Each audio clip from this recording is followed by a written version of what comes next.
جس کی لاٹھی اس کی بھینس، جو طاقتور ہوتا وہ جائیداد کو ہتھیار لے جاتا۔ میں تمہیں 12 دینار اس کے پیسے دوں گا، لیکن تم نے اپنی والدہ کو نہیں بتانا۔ وہ لڑکے نے انکار کر دیا۔ اعوذ باللہ من الشیطان الرجیم، بسم اللہ الرحمن الرحیم۔ رب اشرح لی صدری ویسر لی امری واحلل عقدۃ من لسانی یفقہوا قولی۔ اللہ کا بے پناہ احسان کہ اس نے ہمیں قرآن سیکھنے والا اور سکھانے والا بنایا، الحمدللہ۔ آج کا جو ہمارا موضوع ہے وہ ہے سورۃ البقرہ کی آیت نمبر 72 اور 73۔ اللہ پاک ارشاد فرماتے ہیں وَإِذْ قَتَلْتُمْ نَفْسًا فَادَّارَأْتُمْ فِيهَا وَاللَّهُ مُخْرِجٌ مَا كُنْتُمْ تَكْتُمُونَ فَقُلْنَا اضْرِبُوهُ بِبَعْضِهَا كَذَلِكَ يُحْيِي اللَّهُ الْمَوْتَى وَيُرِيكُمْ آيَاتِهِ لَعَلَّكُمْ تَعْقِلُونَ۔ بسم اللہ الرحمن الرحیم۔ وَإِذْ اور جب تم نے قتل کیا نفساً ایک جان کو، فَادَّارَأْتُمْ فِيهَا تو تم ایک دوسرے پر الزام دھرنے لگے، واللہ اور اللہ مخرج ظاہر کرتے ہیں ما کنتم تکتمون جو تم چھپاتے ہو، فقلنا پس ہم نے کہا اضربوہ مارو اس کا ببعضھا مارو اس کا ایک حصہ، اس گائے کا ایک حصہ، فکذالک اسی طرح یحیی اللہ الموتیٰ زندہ کرتے ہیں اللہ پاک مردوں کو، ویریکم اور دکھاتے ہیں تم کو آیاتہ اپنی نشانیاں، لعلکم تعقلون تاکہ تم عقل پکڑو۔ یہاں پر بھی بنی اسرائیل ہی کا ایک واقعہ ہے، حضرت موسیٰ علیہ السلام کی قوم کا، اور اللہ رب العزت کی جو ان پر مہربانیاں تھیں، نوازشات تھیں، وہ جاری و ساری تھیں، لیکن ان کی جو نافرمانیاں تھیں وہ حد سے بڑی ہوئی تھیں۔ یہ تب کا واقعہ ہے جب ابھی اللہ پاک نے حضرت موسیٰ علیہ السلام کو تورات نہیں دی تھی، تو تب یہ واقعہ جو ہے وہ پیش ہے۔ بنی اسرائیل میں ایک نیک شخص تھا، اس کا ایک بیٹا تھا، اور وہ شخص جو تھا اس کے پاس ایک گائے تھی، بچھیا تھی ایک۔ تو اس شخص کو فیل ہوا کہ ممکن ہے میں زندہ نہ رہوں، تو اس نے اپنے بچے کے لیے اور اپنی بی زوجہ کے لیے اس گائے کو، جو اس کے پاس کل اس کی جائیداد جو تھی وہ گائے ہی تھی، اس کو اس کی گردن پر مہر لگا کر جو ہے وہ جنگل میں چھوڑ دیا، اللہ کے سپرد کر دیا، اور وہ شخص جو تھا وہ انتقال کر گیا۔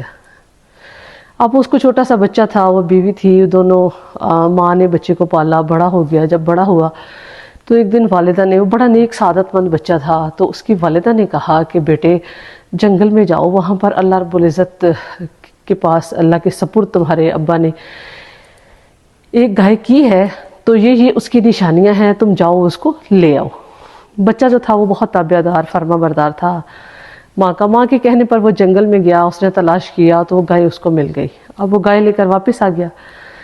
اب اس کی والدہ نے جو ہے وہ اسے کہا کہ اس کو تم لے جاؤ اور بازار میں بیچ دو، 3 دینار پر اس کو بیچ آنا، لیکن جب تمہارا کسی کے ساتھ سودا ہو تو تم نے مجھے ضرور بتانا ہے، یعنی کہ جب بھی کوئی گاہک اس کا ملے تو تم نے اس کی اطلاع جو ہے وہ مجھے آ کے کرنی ہے۔ بچہ بہت تابع دار تھا، وہ جب بازار گیا لے کے، تو اس زمانے میں گائے کی 3 دینار ہی قیمت تھی، تو وہ جب ایک فرشتہ جو تھے وہ آزمائش کے لیے زمین پر آئے اور خریدار بن کر اس لڑکے کے پاس آئے۔ انہوں نے پوچھا کہ کیا تم گائے بیچو گے؟ لڑکے نے کہا جی بیچنے کے لیے ہی لایا ہوں۔ فرشتے نے پوچھا کہ تم کتنی اس کی قیمت جو ہے وہ لگائی ہے؟ تو انہوں نے کہا کہ 3 دینار۔ فرشتے نے کہا کہ میں تمہیں 6 دینار دوں گا۔ وہ لڑکا کہنے لگا کہ میں سب سے پہلے اپنی والدہ سے اس بات کا ذکر کروں گا، ان کی اجازت لوں گا، پھر اس کے بعد آپ کے ساتھ سودا کروں گا۔ لیکن فرشتے نے شرط رکھی کہ تم اپنی ماں کو نہیں بتاؤ گے، تو میرے سے 6 دینار لے کے اس گائے کو بیچ دو۔ وہ آزمائش کے لیے فرشتہ جو تھے وہ آئے، لیکن لڑکے نے انکار کر دیا۔ اس نے گھر جا کے جو تمام ماجرا تھا وہ اپنی والدہ کو بتایا، اور اگلے دن پھر وہ لڑکا جو تھا وہ گائے کو لے کر بازار میں آیا، اور وہ فرشتہ جو تھا وہ پھر ان کی آزمائش کے لیے آئے۔ انہوں نے پھر لڑکے نے، وہی آدمی جو تھا، فرشتے جو تھے اس آدمی کی شکل میں اس کے پاس گئے، اور انہوں نے کہا کہ کیا تم گائے جو ہے اب بھی بیچ رہے ہو؟ انہوں نے کہا ہاں بیچنی ہے۔ انہوں نے پھر کہا کہ ایسا ہے کہ میں تم سے گائے اگر تم 3 دینار کی بیچ رہے میں تمہیں 12 دینار اس کے پیسے دوں گا، لیکن تم نے اپنی والدہ کو نہیں بتانا۔ وہ لڑکے نے انکار کر دیا، اس نے کہا کہ نہیں، ایسا نہیں ہو سکتا، میں اپنی ماں کو بتائے بغیر سودا نہیں کروں گا۔ وہ لڑکا بنا بیچے اپنی والدہ کے پاس گیا۔ اس کی والدہ بہت عقل مند اور نیک خاتون تھی، انہیں اندازہ ہو گیا کہ یہ خریدار کوئی انسان نہیں ہے، یہ کوئی فرشتہ ہے۔ انہوں نے اپنے بیٹے سے کہا کہ اب دوبارہ وہ تمہارے پاس آئیں، وہ تم سے پوچھیں تو تم ان سے کہنا کہ کیا آپ ہمیں گائے کو بیچنے سے روک رہے ہیں؟ چونکہ خدا کا حکم آنا تھا اور اللہ پاک نے بنی اسرائیل کو یہ حکم دیا کہ بھئی اب گائے کو تلاش کریں، تو وہ وہی مطلوبہ گائے تھی جس کا ذکر ہم پچھلی آیات میں کر رہے ہیں۔ مطلب میں نے آپ کو بتایا ہے کہ کیسی ہو، بوڑھی ہو کہ جوان ہو، جو بنی اسرائیل نے فضول اور لاجانی سوالات جو تھے وہ حضرت موسیٰ علیہ السلام سے کیے، اور اللہ پاک نے ان کے خوب اچھے انداز سے جو ہے وہ ان کے جوابات دیے۔ تو یہ وہی مطلوبہ گائے تھی، جو نشانیاں اللہ رب العزت نے بتائیں وہ ساری اسی گائے میں پائی جاتی تھی۔ تو اب وہ والدہ جو تھی انہوں نے کہا کہ آپ بیٹا اس انسان سے پوچھنا، ویسے تو انہیں اندازہ ہو گیا کہ وہ کوئی انسان نہیں ہے، یہ اللہ کی طرف سے ایک رکاوٹ ہے جو ہمیں آ رہی ہے کہ ہم گائے کو نہ بیچیں۔ انہوں نے کہا کہ بھئی آپ ان سے پوچھنا کہ آپ ہمیں روک رہے ہیں کہ ہم اس کو نہ بیچیں۔ اب وہ لڑکے نے پھر وہ فرشتے جب اگلے دن آئے تو انہیں پوچھا کہ کیا آپ ہمیں اس بات سے روک رہے ہیں کہ ہم گائے کو نہ بیچیں؟ تو انہوں نے کہا ہاں، ایسے بنی اسرائیل کے لوگ تمہارے پاس آئیں گے تو تم اس گائے کی قیمت یہ مقرر کرنا کہ انہیں کہنا کہ اس کے کھال کے اندر جو ہے وہ اتنا سونا بھروا کر ہمیں دے دے۔ اب یہ اللہ رب العزت کی طرف سے ایک انعام تھا اس لڑکے کی تابعداری کا، اس کی ماں کی فہم و فراست کا، اور بنی اسرائیل کی جو آزمائش تھی اس کا بھی امتحان تھا۔ تو پھر نہ چاہتے ہوئے بنی اسرائیل نے یہ گائے جو تھی وہ خریدی سونے کے عوض، اور اس کو جو ہے وہ ذبح کیا۔ اب دوسری طرف جو بات تھی وہ یہ تھی کہ بنی اسرائیل کے ایک شخص نے اپنے چچا زاد بھائی کو اس کی جائیداد کو ہتھیانے کے لیے مار دیا، قتل کر دیا، اور خود ہی شور مچانا شروع کر دیا، کیونکہ اس زمانے میں ابھی تک جو وراثت کے اصول تھے وہ نہیں آئے تھے، تو جائیداد جو تھی وہ اولاد کی بجائے چچا میں اور باپ دادا میں تقسیم ہوتی تھی۔ جس کی لاٹھی اس کی بھینس، جو طاقتور ہوتا وہ جائیداد کو ہتھیا لے جاتا۔ تو اب وہ اس نے اسی لیے مارا تھا کہ چچا زاد کی جائیداد پر میں قبضہ کر لوں گا، اور اس نے مار کے تو شور مچانا شروع کر دیا۔ اب اللہ رب العزت نے کہا کہ یہ گائے جو ہے وہ یہ ذبح کریں، اور اس کا ایک ٹکڑا جو ہے وہ مقتول کے جسم پر لگائیں، اور وہ خود اٹھ کے گواہی دے گا کہ مجھے کس نے مارا ہے۔ بنی اسرائیل نے نہ چاہتے ہوئے گائے کو ذبح کیا، اس کے جسم کا ایک حصہ جو ہے وہ مقتول کو لگایا، تو مقتول جو تھا وہ اٹھا اور اس نے اپنے چچا زاد بھائی کا نام بتا دیا کہ اس نے مجھے مارا ہے۔ اور اس طرح سے اللہ رب العزت خود بھی حضرت موسیٰ علیہ السلام کو وحی کے ذریعے بتا سکتے تھے، لیکن لوگوں کو عبرت دلانا تھی کہ ایسی چالاکیاں جو ہیں جو تم دوسروں کے مال کو ہتھیانے کے لیے کرتے ہو، اللہ پاک کہتے ہیں جو تم چھپاتے ہو میں اس کو ظاہر کرتا ہوں۔ آپ کو ایک عجیب سی بات بتاتی ہوں کہ قتل، کوئی بھی کسی بھی قسم کا قتل آپ کر لیں، وہ آپ اس کو سال چھپا لیں، 2 سال چھپا لیں، 10 سال چھپا لیں، 20 سال چھپا لیں، وہ کبھی نہ کبھی ظاہر ہو کے ہی رہتا ہے۔ قتل کبھی چھپتا نہیں ہے۔ تو اس طرح سے انہوں نے اپنے جو قاتل تھے ان کا نام بتا دیا۔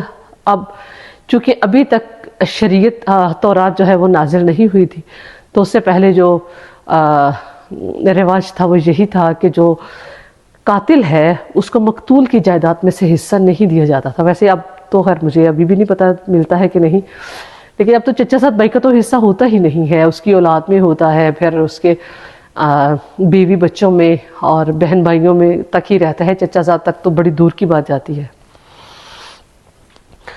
تو اس سے ہمیں یہ سبق ملتا ہے کہ اللہ رب العزت کی اگر ہم سب سے پہلے جو میں نے آپ کو پہلے واقعہ بتایا اس لڑکے کا، تو اللہ رب العزت کے سپرد اس کے باپ نے اپنے عیال کو کر دیا، تو اللہ رب العزت نے ان کی خوب حفاظت کی۔ ہمیں بھی چاہیے، یہ واقعہ اصل میں اللہ رب العزت نے ایک نصیحت کے لیے بیان کیا ہے، کوئی چسکا لینے کے لیے تو نہیں ہے، نہ مزے کا تو نہیں ہے.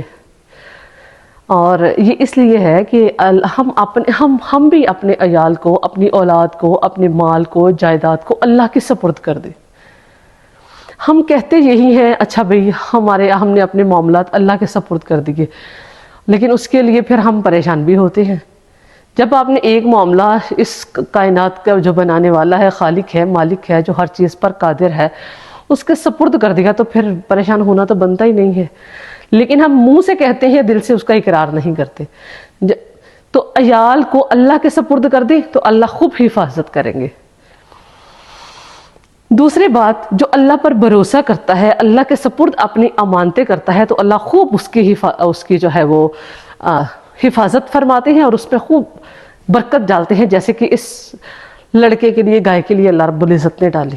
تیسری بات، والدین کی جو فرما برداری ہے وہ اللہ کو بے حد پسند ہے، بے حد پسند ہے. اللہ پاک نے جو کہا کہ اپنے والدین کے ساتھ اچھا سلوک کرو، ان کے سامنے اف بھی نہ کرو، جیسے وہ کہیں کرو.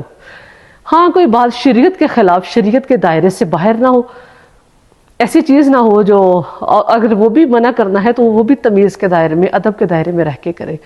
تو والدین کی فرما برداری اللہ رب العزت کو بے حد پسند ہے. اللہ پاک جو والدین کا نافرمان ہے اس کی بخشش بھی نہیں کرتے، تو اس لیے اللہ پاک ہم سب کو اپنے والدین کا فرما بردار بنائے.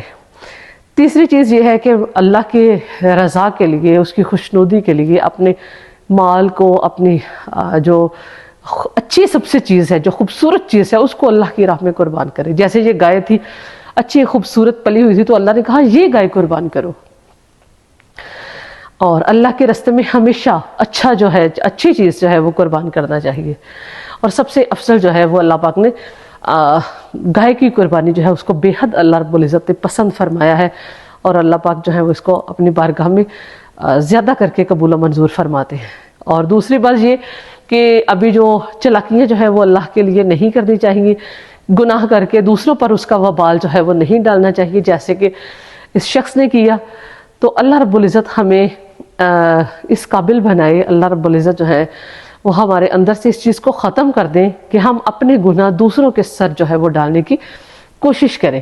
اگر ہم سے کوئی غلطی ہو جاتی ہے، ہم سے کوئی گناہ سرزد ہوتا ہے، انسان ہے، بشری تقاضے ہیں، تو ہمیں چاہیے کہ ہم اس کو مان لیں، بجائے اس کے کہ ہم دوسروں پر بے گناہ الزام جو ہے وہ لگاتے رہیں. تو یہی اللہ رب العزت کا مقصود و منبع ہے یہ آیات مبارکہ بیان کرنے کا. اللہ پاک کہتے ہیں یہ وَيُرِيكُمْ آیَاتِهِ، یہ نشانیاں جو ہیں وہ اللہ پاک تمہیں اس لیے بتاتے ہیں لَعَلَّكُمْ تَعْقِلُونَ، تاکہ تم عقل پکڑو، تاکہ تم سوچو، تاکہ تمہارے اندر فہم اور ادراک جو ہے وہ پیدا ہو. تو اللہ رب العزت جو چاہتے ہیں اللہ پاک کرے کہ وہ ہمارے اندر پیدا ہو، ہم غور و فکر کریں، ہم قرآن کو سمجھیں، اور اس بحر بے کرام میں جو ہے وہ ہم جائیں تو صحیح، پڑھیں تو صحیح. اللہ پاک مجھے، آپ کو، ہم سب کو قرآن مجید کو پڑھنے والا، اس پر غور و فکر اور تدبر کرنے والا بنائے. انشاءاللہ اللہ پاک ہماری اولاد کو نیک بنائے. وما علینا الا البلاغ.